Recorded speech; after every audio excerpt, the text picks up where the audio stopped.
Friends, આજે આપણે બનાવી ગોલ કેરી. એના માટે મેં શું કર્યું, રાજાપુરી કેરી અડધો કિલો લીધી. એના આવી રીતે પીસીસ કર્યા, છાલ કાઢેલા છે. ત્યાંથી માર્કેટથી છાલ કાઢીને આવા પીસીસ કરીને લઈ આવેલી. એને 2 દિવસ મીઠું ને હળદર ચોલીને 2 દિવસ રાખેલું અને 6 કલાક સુધી એને કપડા પર પાથરીને સુકાવા મૂકેલું પંખા નીચે. આ છે આપણી કેરી.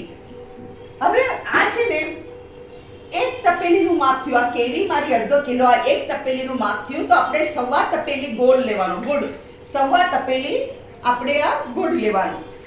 બીજું શું કર્યું, આટલી પાવ વાડકી ધાણાના કુરિયા, પાવ વાડકી મેથીના કુરિયા, પાવ વાડકી રાઈના કુરિયા, એ બધા મેં આમાં નાખ્યા અને વચમાં ખાડો પાડી 1 ટેબલસ્પૂન હિંગ નાખી અને બીજું શું કર્યું, આટલી 1.5 વાડકી તેલ ધબધબતું ગરમ કર્યું અને એ હિંગ ઉપર અને ચારે બાજુ આ ગરમ તેલ મેં પાથરી દીધું અને એને ઠંડુ થવા દીધું. કારણ કે છે ને લાલ મરચું નહીં તો કાલું પડી જાય, એટલે આપણે ઠંડુ થવા દેવું જોઈએ. હવે આપણે આમાં મસાલો કરીએ. આપણે પહેલા નાખશું આમાં હળદર. હળદર નાખીએ આપણે 1 ટેબલસ્પૂન. આ ઠંડા તેલમાં જ કરવાનું, ગરમ તેલમાં નહીં કરવાનું, નહીં તો લાલ મરચાંનો કલર ચટાકેદાર ન રહે. અને લાલ મરચું નાખશું આપણે 1 અને 2 ટેબલસ્પૂન મેં લાલ મરચું નાખ્યું. હવે એમાં આ બધી કેરી હું નાખી દઉં છું અને આ બધું ગુડ નાખી દઉં છું. આ સુધારીને રાખેલો છે મેં માપથી. 1.25 તપેલી, 1 તપેલી 1.25 તપેલી.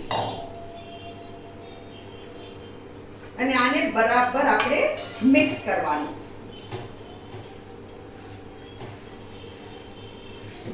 આ ગોળ કેરી ભાખરી થેપલા સાથે બહુ સરસ લાગે અને ખીચડી સાથે સરસ લાગે.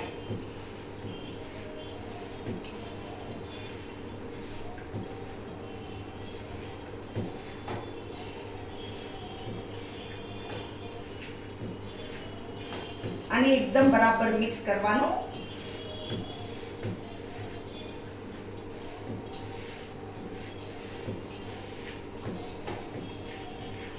આમાં છે ને ગુડ રેગ્યુલર લેજો, દેશી ગુડ નહીં લેતા. હું રેગ્યુલર જ લઉં છું. એકવાર દેશીનું બનાવેલું તો મારું અથાણું બગડી ગયેલું.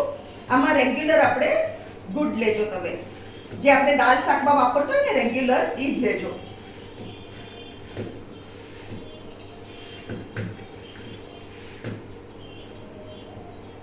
ફ્રેન્ડ્સ, આ છે આપણી ગોળ કેરી. અત્યારના હું શું કરીશ, હવે આને ઢાંકીને મૂકી દઈશ અને 3 દિવસ સુધી આમાં જ રહેવા દઈશું ને દરરોજ એને હલાવીશ. 3 દિવસ પછી આપણે આપણી ગ્લાસનું જાર ભરશું. ત્યાં સુધી 3 દિવસ